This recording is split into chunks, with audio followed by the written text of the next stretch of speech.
Halo Jemaat GKI Klasi Solo yang terkasih, kembali lagi di Bina Iman dengan tema Pemimpin yang Melibatkan Allah.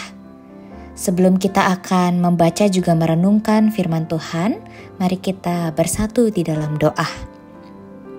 Ya Allah yang penuh kasih, terima kasih untuk setiap anugerah yang masih Tuhan berikan kepada setiap kami.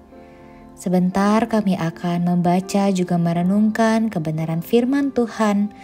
Kiranya kasih Tuhan kuasa Roh Kudus menerangi hati dan pikiran kami, supaya sungguh kami boleh mengerti apa yang Tuhan ingin kami kerjakan dalam kehidupan kami hari lepas hari. Di dalam nama Tuhan Yesus kami berdoa. Amin. Jemaat GKI Klasi Solo yang terkasih, firman Tuhan hari ini terambil dari Kejadian pasal 41 ayat 43 yang berbunyi demikian. Fir'aun menyuruh menaikkan Yusuf ke dalam keretanya yang kedua dan berserulah orang di hadapan Yusuf, "Hormat!" Demikianlah Yusuf diangkat Fir'aun menjadi pemegang kuasa atas seluruh tanah Mesir. Demikianlah pembacaan firman Tuhan pada hari ini. Jemaat yang terkasih, ada sebuah peribahasa yang mengatakan gajah mati meninggalkan gading, harimau mati meninggalkan belang, manusia mati meninggalkan nama. Peribahasa ini mengingatkan kepada kita semua bahwa kehormatan itu sesungguhnya tidak diwariskan, tetapi ditanam melalui sikap hidup yang penuh dengan integritas.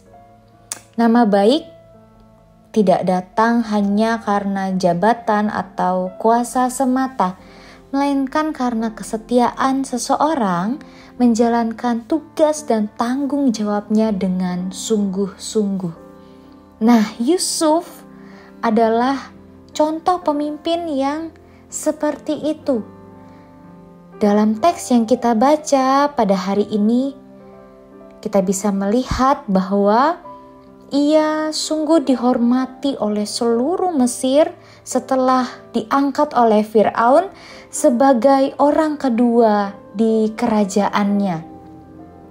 Namun, yang kita lihat di sini adalah penghormatan itu bukan karena Yusuf haus kuasa, melainkan karena ia dikenal sebagai pribadi yang bijaksana, jujur, dan yang paling penting, Yusuf itu senantiasa selalu melibatkan Allah dalam setiap aspek kehidupannya.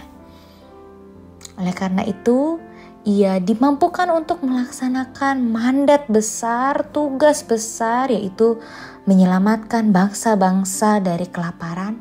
Dan itu bukan karena kuat dan hebatnya sendiri, melainkan karena kuasa Tuhan yang terus selalu ia andalkan. Jemaat yang terkasih, kepemimpinan seperti inilah yang sebenarnya harus kita tunjukkan. Kepemimpinan yang sangat amat dibutuhkan, terutama dalam lingkup keluarga, komunitas terkecil dalam tatanan masyarakat. Namun komunitas terkecil ini menjadi hal yang paling dekat dengan kehidupan kita dan yang paling penting dalam hidup kita. Menjadi orang tua, menjadi pasangan, bahkan anak sekalipun berarti memikul tanggung jawab untuk membimbing, mengarahkan, dan menjadi teladan bagi satu sama lain.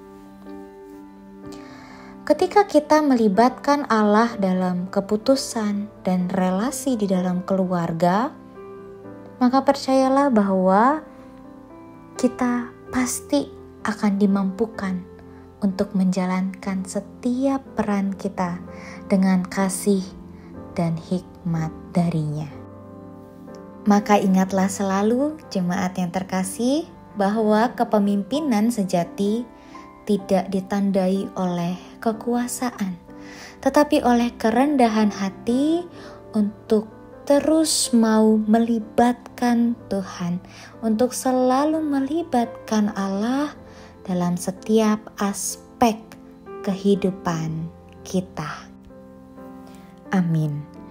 Mari kita berdoa.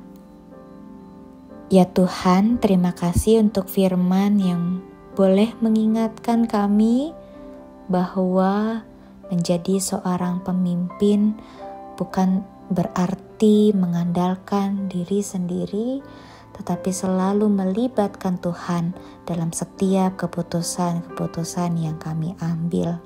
Oleh karena itu, ajar kami selalu untuk dapat menjadi seorang pemimpin yang selalu mengandalkan Tuhan, yang selalu melibatkan Engkau dalam setiap proses yang ada. Mampukan kami juga untuk memimpin dengan setia dan bijaksana, terutama dalam keluarga yang Tuhan percayakan dalam kehidupan kami. Di dalam nama Tuhan Yesus, kami berdoa. Amin.